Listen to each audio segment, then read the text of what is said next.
이제 하나님의 말씀 증거하겠습니다. 오늘 우리에게 주신 하나님의 말씀은 마태복음 1장 18절에서 25절의 말씀입니다. 이 계시의 말씀 읽을 때 다 자리에 일어나셔서 오늘도 우리말 성경과 ES 버전으로 함께 합독하도록 하겠습니다. 시작. 예수 그리스도께서 태어나심은 이렇습니다. 그의 어머니 마리아는 요셉과 약혼한 사이였습니다. 그런데 결혼하기 전에 마리아가 성령으로 임신하게 된 사실이 알려졌습니다. 마리아의 남편 요셉은 의로운 사람이었습니다. 그는 마리아가 사람들 앞에 수치를 당하게 될까봐 남모르게 파혼하려 했습니다. 요셉이 이런 생각을 할 때에 주의 천사가 꿈에 나타나 말했습니다. 다윗의 자손 요셉아, 두려워하지 말고 마리아를 내 아내로 맞아라. 마리아가 가진 아기는 성령으로 임신된 것이다. 마리아가 아들을 낳을 것이니 그 이름을 예수라 하여라. 예수가 그의 백성을 그들의 죄로부터 구원할 것이다. 이 모든 일이 일어나게 된 것은 주께서 예언자를 통해 말씀하신 것을 성취하기 위함이었습니다. 처녀가 잉태해 아들을 낳을 것이요 그를 임마누엘이라 부를 것이다. 임마누엘이란 하나님께서 우리와 함께 하신다는 뜻입니다. 잠에서 깨어난 요셉은 주의 천사가 명령한 대로 마리아를 아내로 맞아 들였습니다. 그러나 요셉은 아들을 낳을 때까지 마리아와 잠자리를 같이 하지 않았습니다. 마리아가 아들을 낳자 요셉은 그 이름을 예수라라고 지었습니다. 아멘. 자부터 인사해 볼까요? 메리 크리스마스. 해피 메리 크리스마스. 여러분들 이 인사하는 표정 속에 기쁨과 소망이 있는 것 같아요. 제목을 따라 볼까요? 임마누엘, 하나님이 우리와 함께 계십니다. 여러분이 지금 인사했던 메리 크리스마스, 메리 즐거운 행복한, 그리스도, 마스는 천주교 캐톨릭의 미사라고 하는데 저희는 예배로 가겠습니다. 그러면 합치면 뭐가 되겠습니까? 행복한 즐거운 그리스도 예수를 예배합시다. 이게 메리 크리스마스의 의미입니다. 제가 이번 한 주간 동안 오늘 본문의 말씀을 묵상하면서 제가 이것을 어떤 연구하는 것도 좋지만 이 본문을 어떻게 설교했는지 수많은 설교자의 설교를 들어보는 것도 도움이 되겠다라는 생각이 들어서 한 15편 이상의 이 본문을 가지고 설교한 내용들을 조금 듣고 경청하는 시간도 제가 가졌습니다. 그런 가운데 워싱턴 중앙 장로교회의 유웅열 목사님께서 작년에 했던 설교 내용 중에 이런 내용이 있었습니다. 2016년도 백악관에서 크리스마스마다 유명한 인사들에게 크리스마스 카드를 보내는데 그 카드를 딱 받아본 목사님께서 충격을 받았다고 하죠. 여러분 왜 충격을 받았을까요? 바로 메리 크리스마스라는 인사의 글귀가 있는 것이 아니라 해피 홀리데이, 그 글귀와 인사글을 보고 목사님은 당황할 수밖에 없었습니다. 성탄을 맞이한 크리스마스 카드 내용 안에 해피 홀리데이라고 기록됐다는 것에 대해서 이렇게 얘기합니다. 공립학교에서 크리스마스 단어를 타 종교를 배려한다는 명목으로 백악관은 사용하지 않는다. 여러분 우리는 이 얘기가 어떻게 들리는지 모르겠지만 지금 미국의 현재 영적 상태입니다. 정치 지도자들이 지금 그렇게 타 종교를 배려하고 정치적인 야망과 욕심을 채우기 위해서 이용하고 있는 것 같습니다. 여러분 최근에 길거리 지나다니면서 캐롤송을 들어보신 분 있나요? 저 어렸을 때는 지나가면 문방구에서 막 징글벨 징글 오더벨 무슨 말인지도 모르고 탄일종이 땡땡땡 거리마다 레코드 가게에서 캐롤 음악이 들어왔는데 요즘은요 들을 수가 없습니다. 심지어 교회 안에서도요 캐롤을 예배 때 외에는 듣지를 못해요. 미국은 지금 현재 예수님 이름으로 기도하지 말라고 그러고 공식 석상에서 말하고 있습니다. 모든 신의 이름으로 기도하라고 얘기합니다. 메리 크리스마스라고 인사하기 원하는 것보다 해피 홀리데이가 마음으로 편하거든요. 왜냐 메리 크리스마스라고 기독교인이구만, 교회 다니는 인간이구만. 해피 홀리데이 말하면 노 프라블럼, 문제 없다는 거죠. 어느 순간 사람들은 내 안에서 점점 예수 그리스도를 밀어내고 있습니다. 해피 홀리데이, 이걸 가지고 수많은 상품을 만들어 사람들에게 판매하며 수익을 올리고 있는 것은 교회가 아니라 세상이라는 것이죠. 육류 목사님의 실제 경험담까지도 설교 중에 얘기하십니다. 식당에서 아내와 함께 식사 중에 있는데 한 외국인이 그 식당으로 들어오는데 여 종업원이 너무 반가운 마음에 성탄절이고 하니까 메리 크리스마스라고 인사했더니 버럭 화를 내면서 당장 매니저 데리고 오라고. 지배인 누구야? 네가 뭔데 나한테 메리 크리스마스라고 인사해? 나한테 사과해. 이게 지금 미국의 실태입니다. 메리 크리스마스라고 인사했다고 해서 거기서 사과를 해야 되고 용서를 구해야 되는 나라가 되고 가고 있습니다. 그래서 그 목사님께서 너무 마음이 안타까워 식사를 마치고 나가는 길에 그 영업원에게 크게 드리라고 메리 크리스마스라고 인사하고 갔다라는 설교의 내용을 들어봤습니다. 기쁘다 구주 오셨네, 기쁘다 구주 오셨네.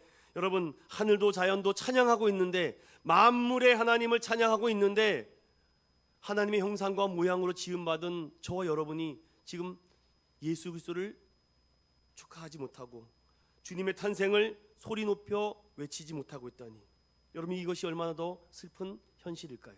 대한민국이 앞으로 10년 후, 20년 후에 어떻게 될까요? 크리스마스의 주인공은 예수 그리스도임을 우리 너무나도 잘 알고 있습니다. 그런데 외치는 자가 없으면 누가 듣겠습니까?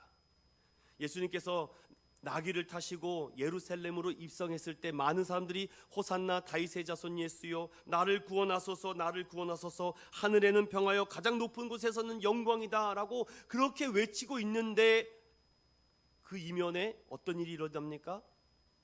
무리 중에 어떤 바리새인이 예수님께 나가서, 아니 제자들에게 좀 말 좀 하라고, 저 사람들 시끄러워 죽겠다고. 교회는 왜 이렇게 시끄러워, 귀 아파 죽겠네, 좀 조용히 해. 절간에 갈 때만 똑딱 똑딱, 얼마나 감동되는지, 산새와 지저귀는 뭐 벌레 소리 하면서. 근데 교회는 막 정신없고 시끄러우니까 조용히 하라는 거죠. 그럴 때 여러분, 예수님께서 뭐라고 말씀합니까? 누가복음 19장 40절을 함께 읽어봅니다. 시작. 대답하여 이르시되 내가 너희에게 말하노니 만일 이 사람들이 침묵하면 돌들이 소리 지르리라 하시니라. 아멘. 여러분, 우리가 외치지 않는다고 해서 하나님을 외치지 않는다고요? 그렇지 않습니다. 기쁘다 구주 오셨네, Joy to the world라는 이 말에 보면은요, And heaven and nature sing, 하늘도 자연도 하나님을 지금 찬양하고 있는데, 아니 사람만 하나님을 찬양하고 있지 않는다고 합니다. 예수님도 말합니다. 너희가 침묵한다고 해서 가만히 있을 줄 아느냐? 저 움직이지 못하는 돌들도 나를 찬양할 것이다. 여러분, 우리 대한민국이 앞으로 어떻게 될까요? 잠언 29장 25절부터 26절은 다음과 같은 말씀을 기록합니다. 함께 읽어봅니다. 시작. 사람을 두려워하면 올무에 걸리게 되거니와 여호와를 의지하는 자는 안전하리라. 주권자에게 은혜를 구하는 자가 많으나 사람의 일의 작정은 여호와께로 말미암느니라. 아멘. 오늘 예배를 참석하신 저와 여러분, 오신 예수님, 다시 오실 예수님이 누구인지를 명확하게 알고 메리 크리스마스라고 자신 있게, 확신 있게 증거하고 외치는 우리 믿음의 성도들 되시기를 예수님의 이름으로 축원드립니다. 지난 시간에 마리아라는 한 여인을 통해서, 그 한 여인의 순종을 통해서 하나님의 구원 역사가 시작되는 것을 살펴봤습니다. 마리아를 하나님은 부르신 것은 과도한 사랑 때문에, 어찌 보면은 과분한 사랑을 통해 마리아는 값없이 받은 것입니다. 그래서 예수님은 너희가 거저 받았으니 거저 주라는 것이죠. 저도 그렇습니다. 왜 아이들에게 이렇게 퍼주냐고요? 하나님이 받은 은혜가 있으니까요. 나는 주일학교 다닐 때 저런 거 못 받았어, 나는 아무것도 못 받았어, 나는 절대로 안 할 거야, 그런 치사한 믿음의 사람 되고 싶지 않습니다. 하나님께서 거저 주시는 이 사랑을 받은 마리아, 그는 믿음의 선물까지 받았습니다. 그리고 그 선물을 가지고 영적인 소통자를 찾아가죠. 헌신과 순종의 은혜로 말미암아 하나님 주님의 여종입니다. 말씀대로 되기를 원하나이다. 말씀을 묵상하다 고린도후서 6장 1절에 보니까 이런 말씀이 있어요. 하나님과 함께 일하는 자 은혜를 헛되이 받지 말라. 여러분, 하나님께 은혜 받았는데 그것을 어떻게 돈으로 비교합니까? 하나님의 큰 축복과 사랑을 받았는데 내가 가치가 이렇게 높아졌다고 해서 내가 그만한 세상에서 가치와 응당한 대가를 받아야 됩니까? 저는요, 그렇게 생각하지 않습니다. 내가 주님 앞에 받은 은혜가 많기 때문에 내가 받은 은혜를 무엇으로 보답할까 하는 자에게 하나님은 새로운 일들과 새로운 환경과 새로운 축복을 더 주시는 것이지, 야, 내가 이 정도까지 사이즈를 키웠어, 능력을 키웠어, 내가 이렇게 수준이 높아, 내가 실력이 높으니까 나 이만큼 대우해줘 라는 것은요, 세상 사람들이 하는 얘기겠죠. 우리 믿음의 성도들은요, 그런 생각이 들더라도 값없이 나를 불러주시는 하나님의 은혜로 말미암아 나 같은 자격 없는 자가 주님을 위해서 영광 돌리고 찬양하고 예배해 드릴 수 있는 도구로 봉사하고 섬길 수 있다는 것에 감사하고 축복할 때 하나님이 더 많은 은혜를 주실 줄로 믿습니다. 2023년도 여러분 한 주 정도 남았습니다. 올해 가장 귀 기울였던 주제가 무엇입니까? 전쟁입니까? 칼부림입니까? 아시안게임? 축구? 게임? 너무나 자극적인 이 말들이 너무나도 뚜렷하게 우리의 마음을 훔쳐갑니다. 복권 당첨. 오늘 새벽에 집에 가는데 엘리베이터에 항상 여기 저희가 모니터가 뜨거든요. 그리고 이렇게 나오더라고요. 야, 로또 당첨자 9명, 1인당 26억. 대박 터졌구만. 성탄절에 화이트 크리스마스에 로또까지 맞더니 주님, 저는요 라고 하면서 내가 너의 인생의 로또 아니냐. 믿으십니까 여러분? 내가 너의 삶의 로또야, 로또. 이 은혜를 잊어버리면은요 계속 찾아다닐 것입니다. 어디에 파랑새가 있는가. 우리만 사랑하고 죄에서 돌이켜라 외치신 단 한 분의 음성을 듣는 저와 여러분 되시기를 예수님의 이름으로 축원드립니다. 오늘 말씀은요, 마태복음 1장 16절의 말씀에 대한 전체적인 선포와 해설이에요. 16절을 한번 다 같이 읽어볼까요? 마태복음 1장 16절입니다. 시작. 야곱은 마리아의 남편 요셉을 낳았으니 마리아에게서 그리스도라 칭하는 예수가 나시니라. 예수가 나셨다라고 얘기합니다.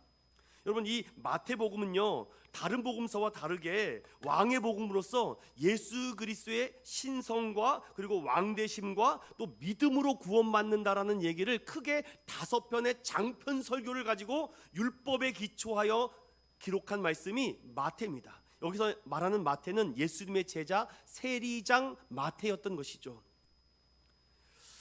그가 처음에 시작되는 마태복음의 말씀은 족보로 시작합니다. 자, 그러면 족보의 1장 1절을 한번 읽어볼까요? 시작. 아브라함과 다윗의 자손 예수 그리스도의 계보라. 아멘. 왜 족보 얘기로 시작할까요? 당시 유대인들은 철저하게 율법과 전통과 계승과 승계에 대해서 누구보다도 철저하게 지켰던 사람입니다.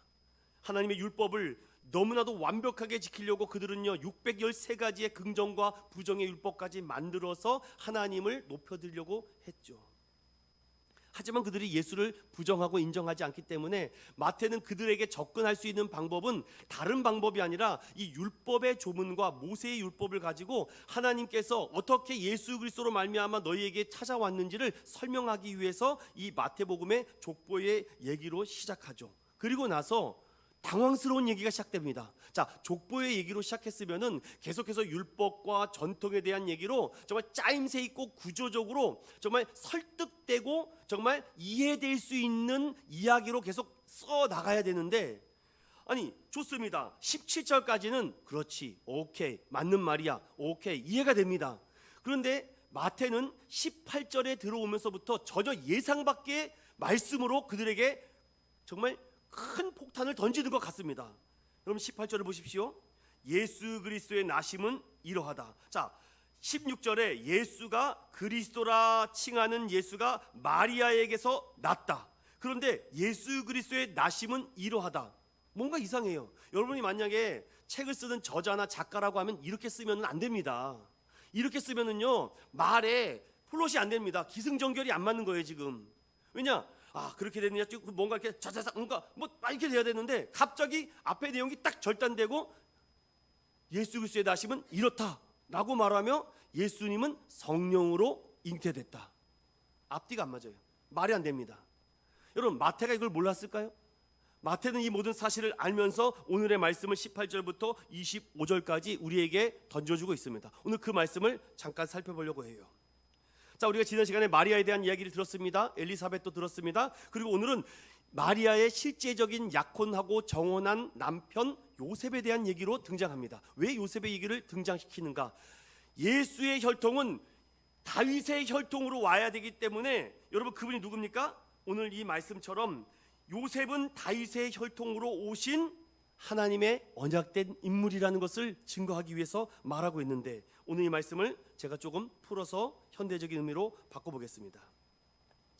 정혼을 했어요. 당시 12살 이상이 되면 여성은 성인의 취급을 받기 때문에 아마 마리아가 16에서 18세, 요셉은 20세 전후가 되지 않았을까라고 역사학자들은 얘기합니다. 그리고 정혼을 하게 되면은 1년 정도의 시간이 필요합니다. 그러면 오늘의 이 사건은요, 정혼 기간이 끝나는 후반기라는 것입니다. 초반기는 몰라요. 여러분, 임신의 사실을 어떻게 알겠습니까? 이미 6개월 전에 엘리사벳 친족이 세례 요한을 임신한 것을 마리아는 알았습니다. 그리고 석 달이 더 지나서 어떻게 됩니까? 세례 요한의 출생을 알고 다시 마리아는 자기의 동네 나사렛으로 돌아갔겠죠. 그럼 여러분, 3개월이 지났다고 보십시오. 그럼 몇 주가 지난 겁니까? 12주가 지났겠죠. 그러면 요즘은 뭐 패션이 너무 좋으니까 숨길 수가 있겠죠. 물론 당시 옷도 그런데 옷으로 완벽하게 가린다고 해도 숨길 수 없는 것이 무엇이 있습니까? 네? 입덧을 숨길 수가 없어요.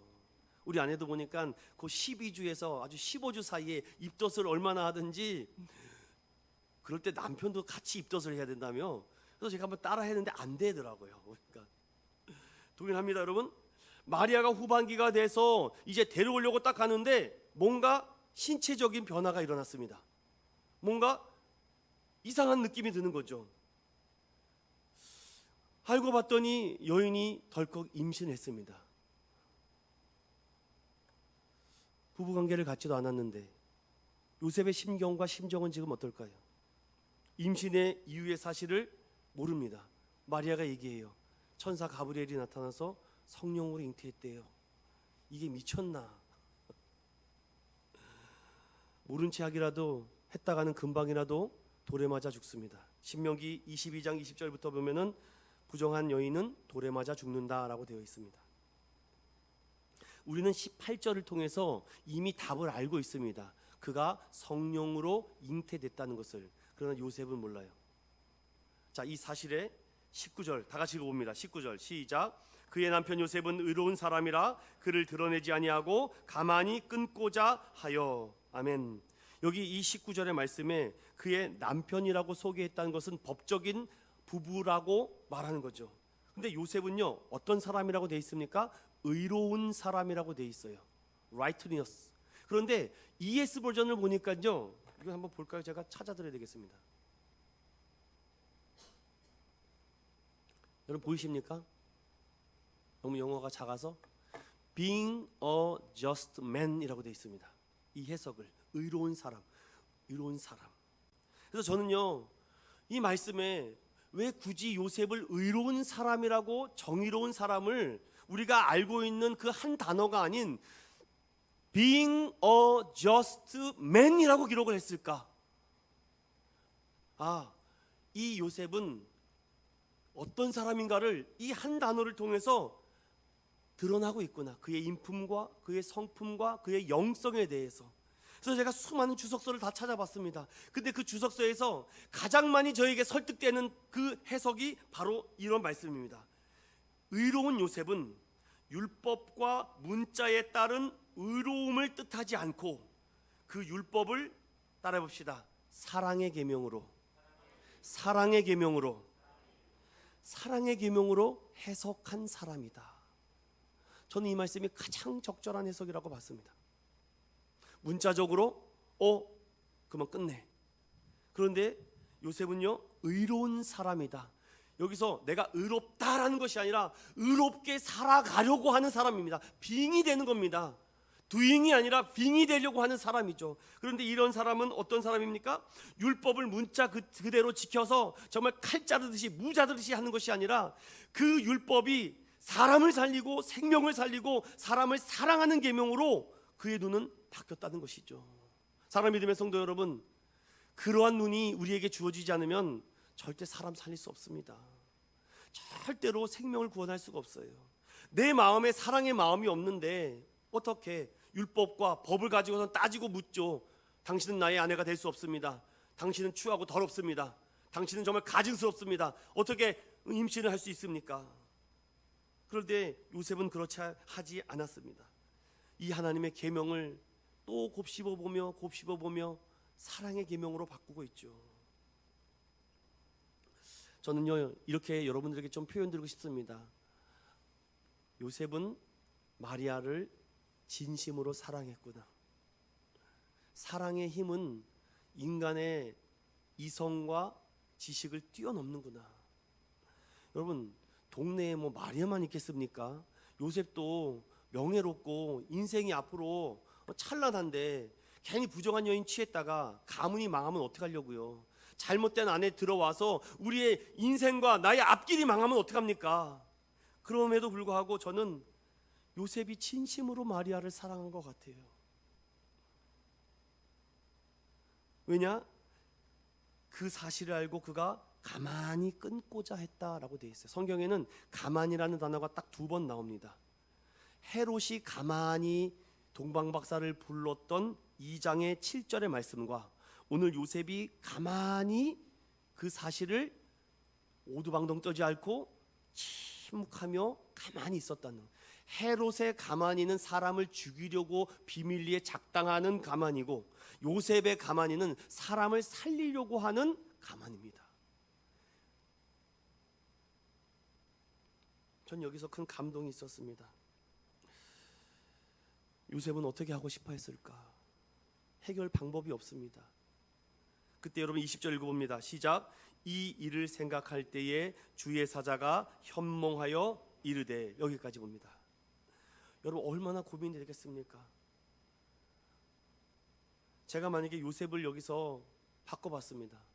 저 같은 믿음 없는 사람은요, 법원에 가서, 가정법원에 가서 당장 이혼서를 꾸미고 위자료 청구할 겁니다. 저는 아마 내 인생 망쳤다고 너 당장 위자료, 정신적인 치료비와 내 앞길에 대한 모든 보상을 하라고 아마 제가 강력하게 얘기할지도 모릅니다. 그리고 아마 더 좋은 여자를 찾아다니고 내 인생과 내 삶에 정말 저 높은 탑을 올라갈 수 있는 사람을 찾아다닐지도 모르겠습니다. 하지만 그렇게 하지 않고 계속 고민합니다.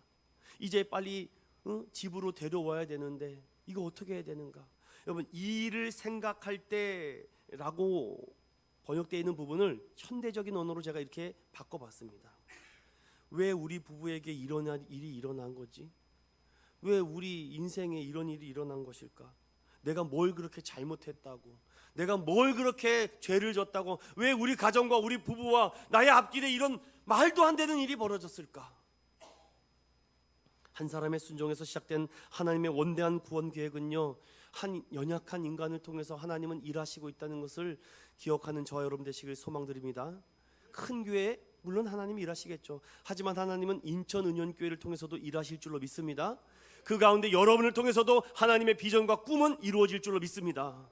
여러분, 나사렛이라는 이름 없는 동네에서 마리아라는 여인, 정말 힘없고 약한 여인을 통해서도 하나님이 일하시고, 요셉이라는 정말 평생 정말 알아주지도 않는 삶을 사는 그 한 남자를 통해서도 일하시고 있는데 왜 저와 여러분을 통해서도 일하시지 않겠습니까? 전 이런 감동이 들었죠. 그렇기 때문에 영적인 고통이 강하면 강할수록 하나님의 축복이 더 큰 줄로 믿습니다.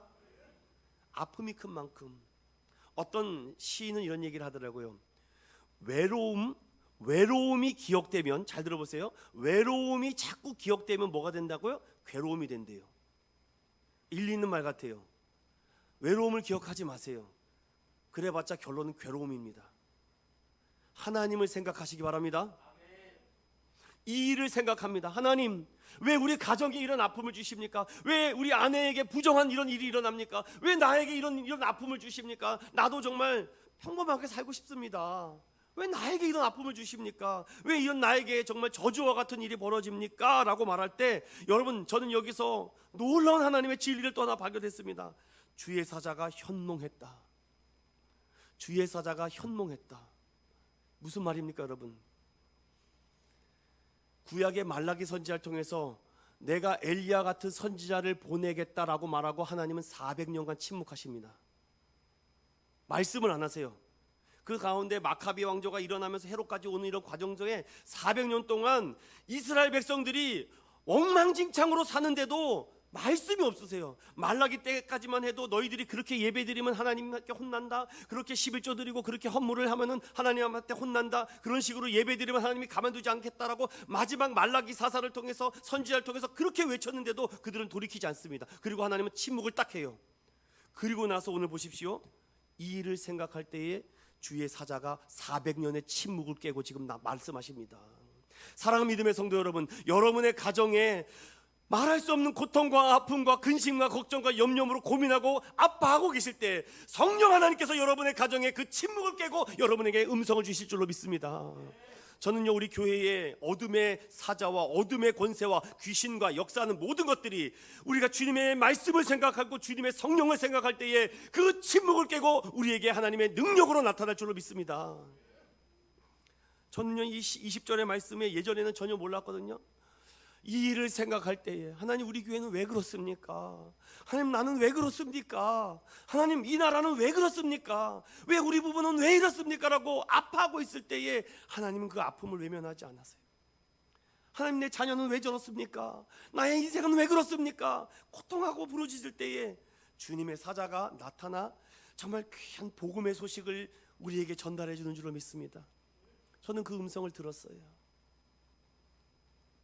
어떤 음성입니까? 20절에 다윗의 자손 요셉아, 내 아내 마리아 데려오기를 무서워하지 말라. 그에게 잉태된 자는 성령으로 된 것이다. 요셉은요, 살아오면서 20년 살았다고 봅시다. 20년을 살아오면서 한 번도 나에게 다윗의 자손이십니까? 라고 들어본 적이 없어요. 배운 게 뭐갑니까? 목수죠, 목수. 허드렛 일.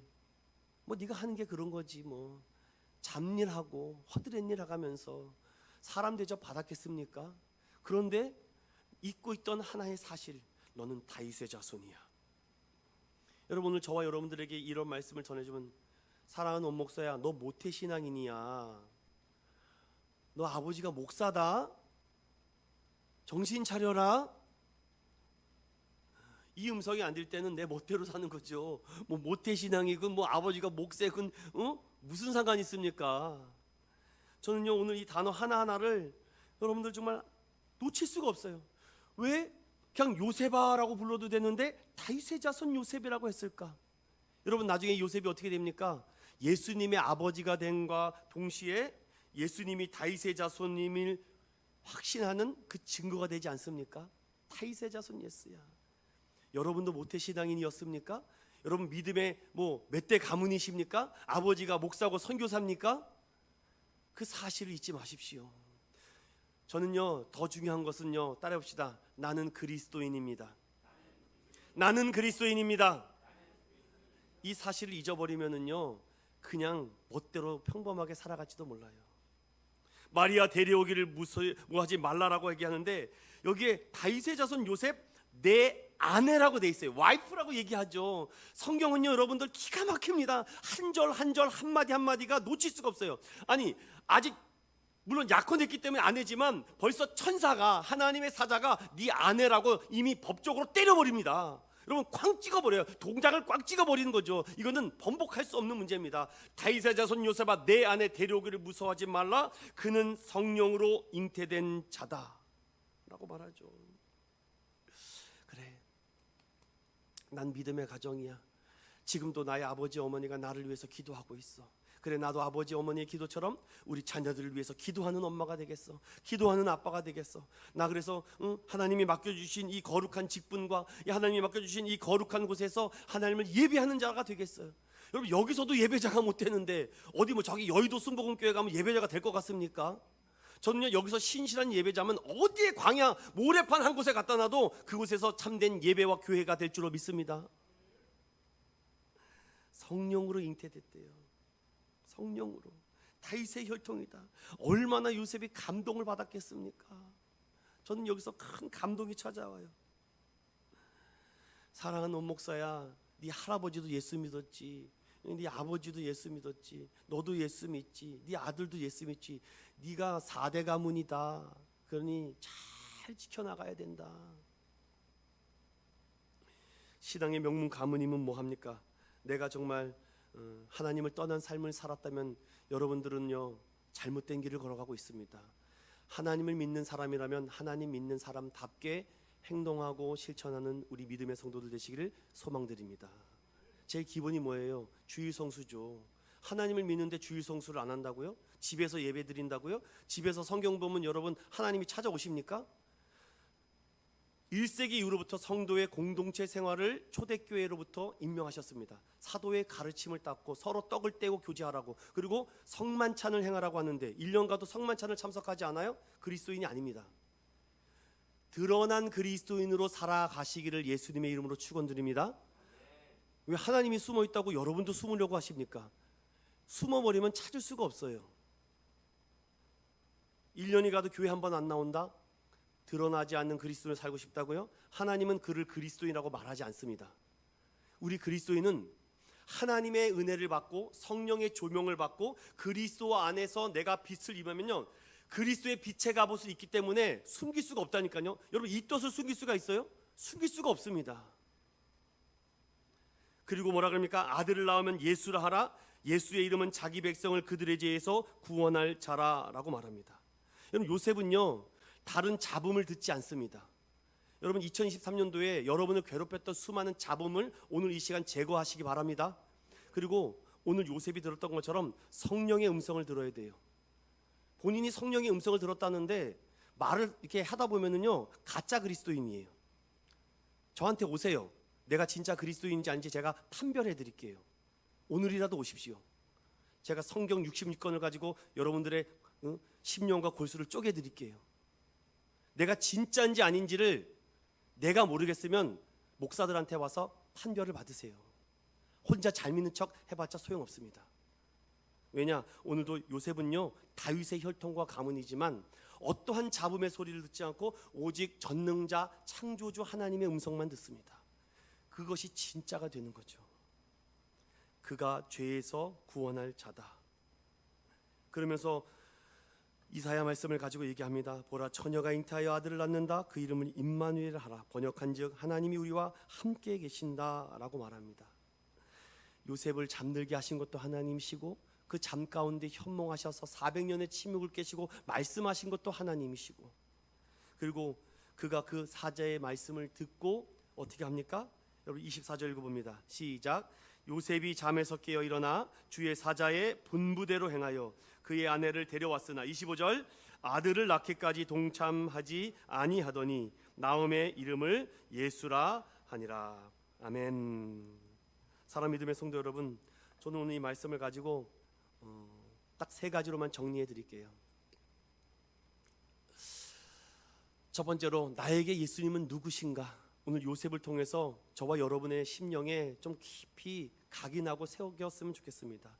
내가 믿는 예수, 내가 지금 고백하는 예수가 누구인가? 또 그 예수를 누구로 내가 고백하고 있는가에 따라서 여러분의 신앙에 흔들리거나 또 중심을 잡을 수가 있겠죠.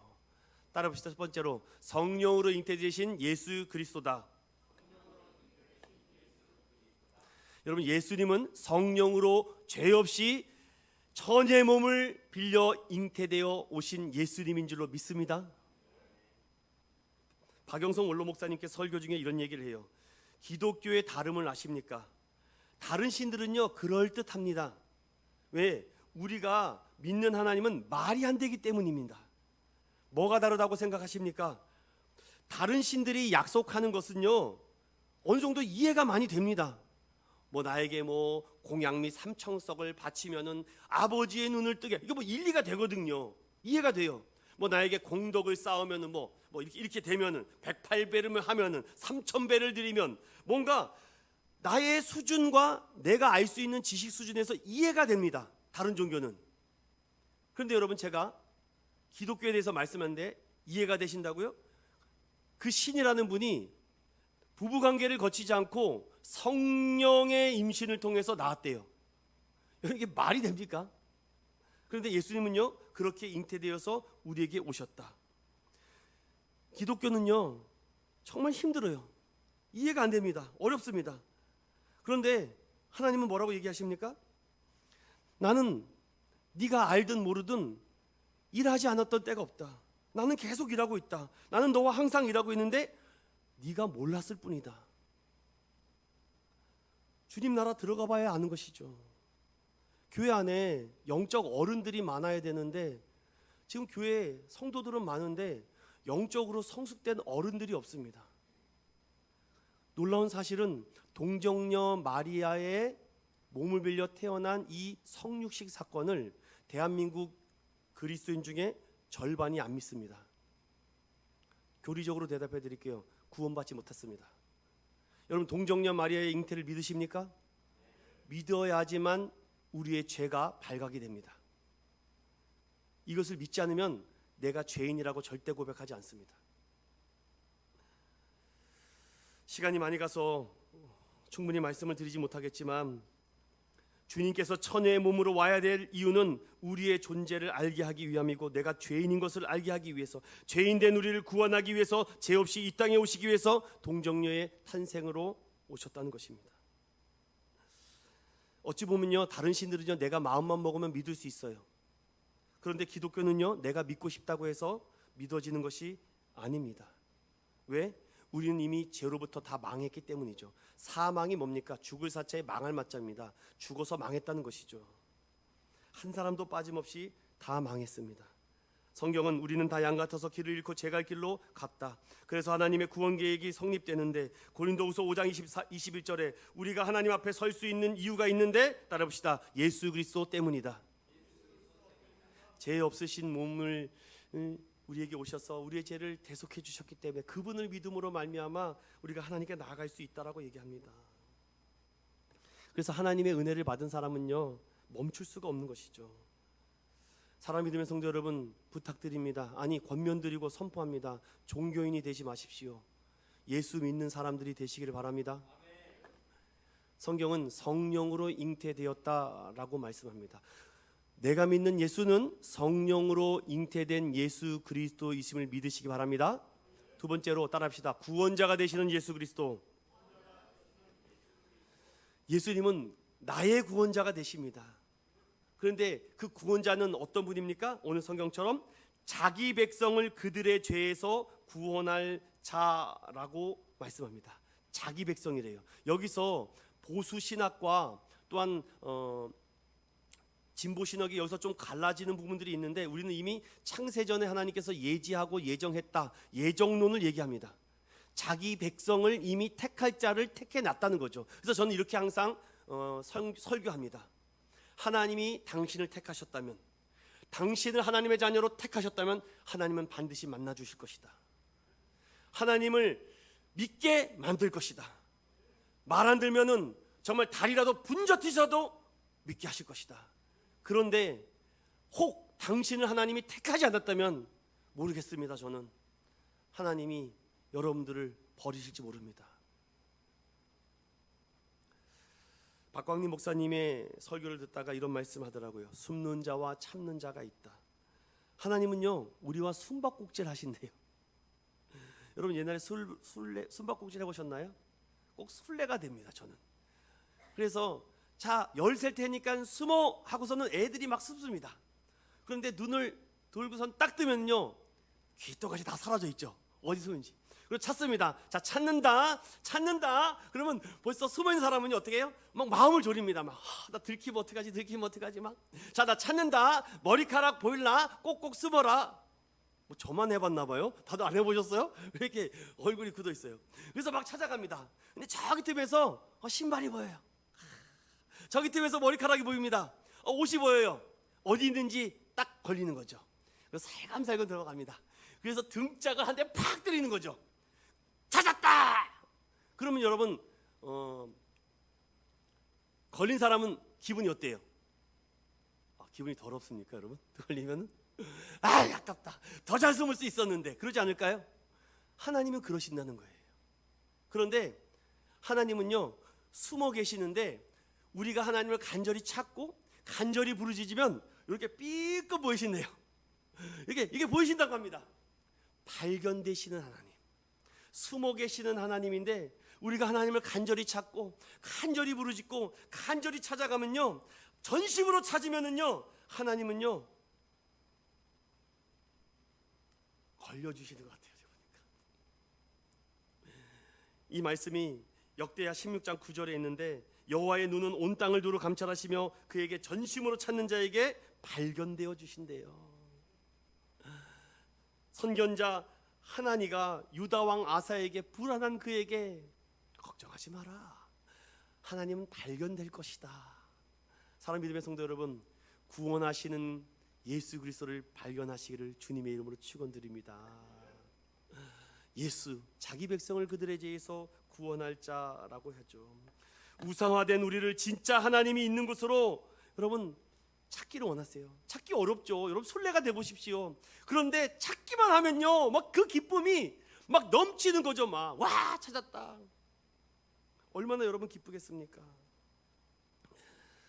보이지 않더라도 끝까지 찾을 때 나의 죄가 발견되고 나의 부끄러움과 수치가 발견되는 것이 아니겠습니까?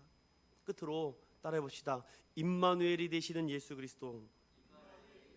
임마누엘이 되시는 예수 그리스도.